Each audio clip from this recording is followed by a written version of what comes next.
Espelhos espirituais. Tiago, capítulo 1, versículo 22 a 27. Sede cumpridores da palavra, e não ouvintes apenas, enganando-vos a vós mesmos. Porque, se alguém é ouvinte da palavra e não cumpridor, é semelhante ao homem que contempla o seu rosto natural em um espelho. Porque ele contempla-se a si mesmo e segue seu caminho, e logo se esquece que tipo de homem ele era. Porém, aquele que atenta para a lei perfeita da liberdade e nela persevera, não sendo um ouvinte esquecido, mas realizador da obra, este homem será abençoado em seu feito. Se algum homem entre vós parece ser religioso e não refreia sua língua, antes engana o seu próprio coração. A religião desse homem é vã. A religião pura e imaculada diante de Deus e Pai é esta: visitar os órfãos e viúvas nas suas tribulações e manter-se sem manchas do mundo. Veja só, esse texto aqui é um dos meus preferidos pelo seguinte. Primeiro que ele fala sobre você cumprir a palavra, não apenas ser ouvinte, ou seja, você viver o que você fala, você viver o que você acredita. Uma consonância entre o que você acredita, o que você diz e como você age.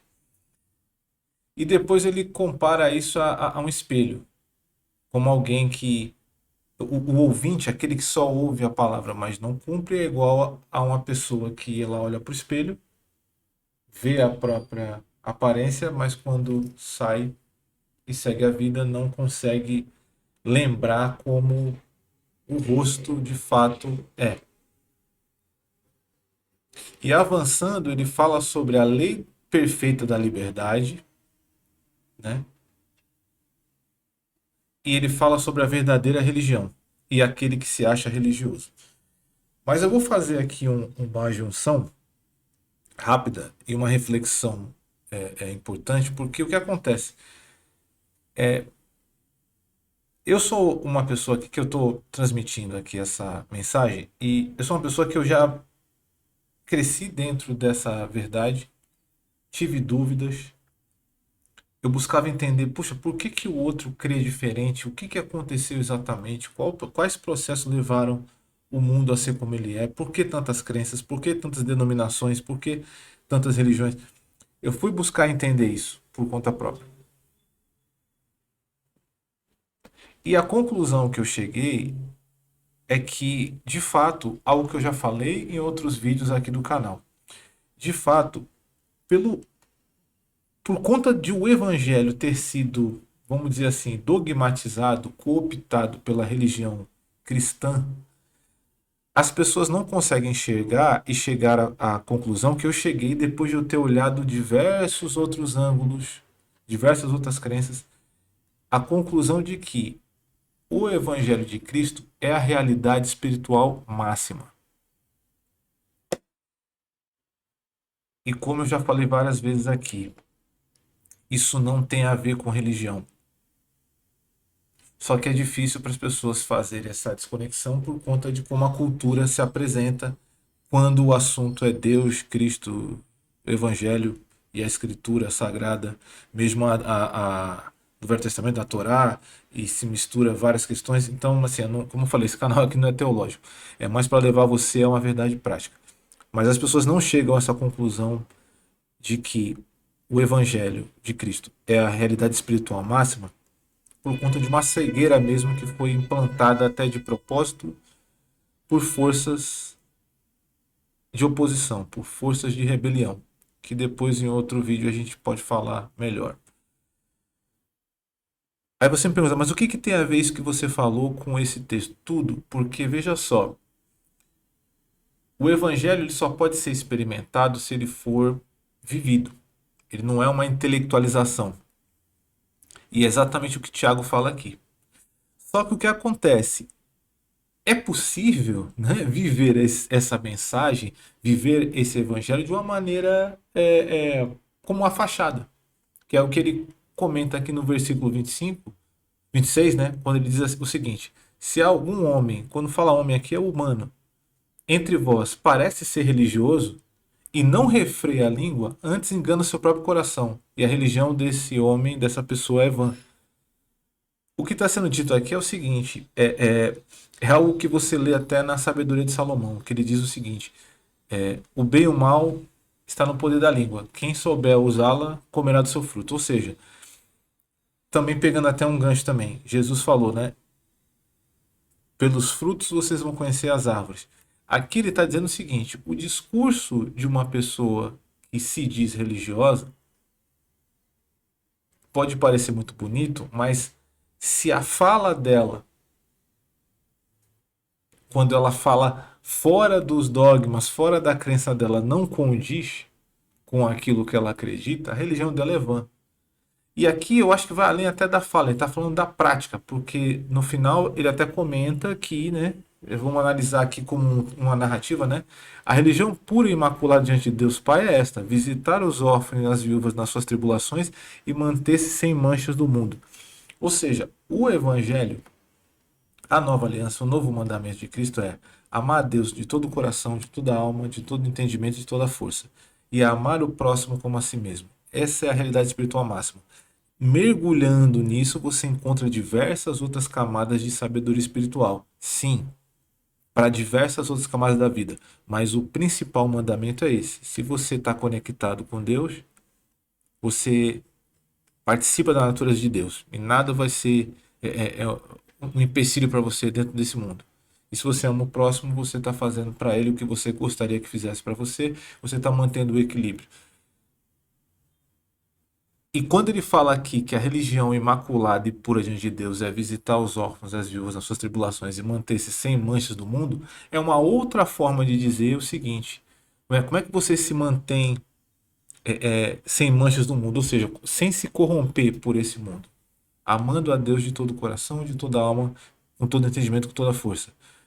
De que maneira você ama o próximo? Observando aqueles que estão dentro do seu raio de ação com mais necessidade, aqueles que são alvo da injustiça desse mundo.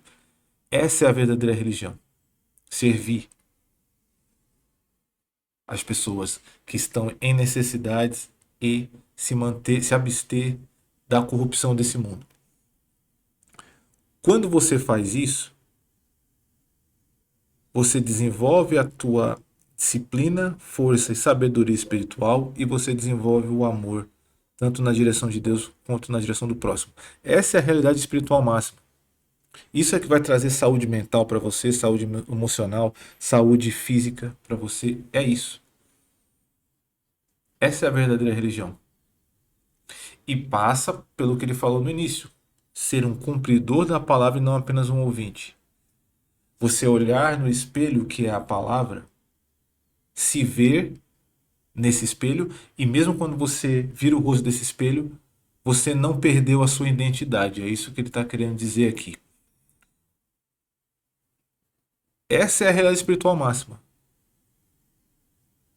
Só que ela pode não parecer tão atrativa para alguns, porque alguns ainda estão presos a sacrifícios, a fenômenos, a dogmas, né? Mas é isso que vai te trazer saúde em todas as dimensões da tua vida.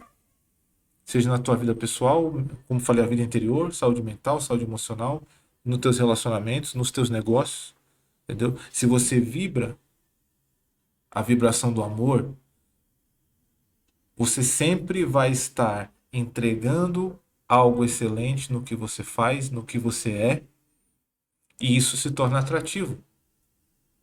É que parece muito simples, né? Mas essa é a realidade espiritual máxima. E isso passa por você observar a Escritura e viver de acordo com o que a Escritura diz. Você andar de acordo com o que você fala e professa como fé. E você vai criando um alinhamento, você vai criando uma coesão, uma coerência. E se você faz isso a partir da palavra, a partir do entendimento espiritual de que a palavra de Deus, ela cria a realidade, é algo que eu até procuro o vídeo aqui no canal onde eu falo do invisível controla o visível. A palavra de Deus criou a realidade. Viver a partir da palavra de Deus é você criar realidade dentro da palavra de Deus e a partir da palavra de Deus, dentro de tudo que Deus diz que está disponível para você. Então, essa lei da liberdade que ele fala aqui é essa realidade espiritual máxima. Não é uma realidade de dogmas, não é uma realidade de regras. É uma lei espiritual, mas que você interioriza e vive. E você tem uma identidade, você tem um espelho pelo qual você olha, se reconhece e pelo qual você se move sabendo quem você é, tendo uma visão nítida da imagem que você viu nesse espelho, que é a palavra. É uma mensagem mais curta hoje, mas eu espero que você observe isso e entenda que buscar a Deus de todo o teu coração, de toda a tua alma, todo o teu entendimento, toda a tua força, amar o próximo, é a realidade espiritual máxima e é a chave para você encontrar os mistérios mais profundos dentro das verdades e dos códigos do reino. Essa é a chave, essa é a porta. Não tem outra porta senão essa. Você se colocar numa posição onde você se torna positivo em relação ao que a palavra diz, você se encaixa no requisito para receber a sabedoria espiritual e a força espiritual para viver e para ter equilíbrio em todas as dimensões da sua vida. Mas você precisa ir para a prática. A religião, como eu falei, não é uma crítica à expressão cultural da religião. As expressões culturais de religião que existem, elas são válidas, elas estão aí, mas aqui nós estamos falando realidade espiritual, prática na sua vida. Aplique isso para que você possa desenvolver essa identidade de alguém que conhece a realidade espiritual máxima, pratica e vive de uma maneira que isso é demonstrado através do amor que você tem ao próximo e a partir também dessa não contaminação com a Babilônia. Essa é a verdade do Evangelho de Yeshua, de Jesus Cristo, nesse texto. Eu espero que isso possa encontrar em você uma semente de desenvolvimento na tua fé. É isso.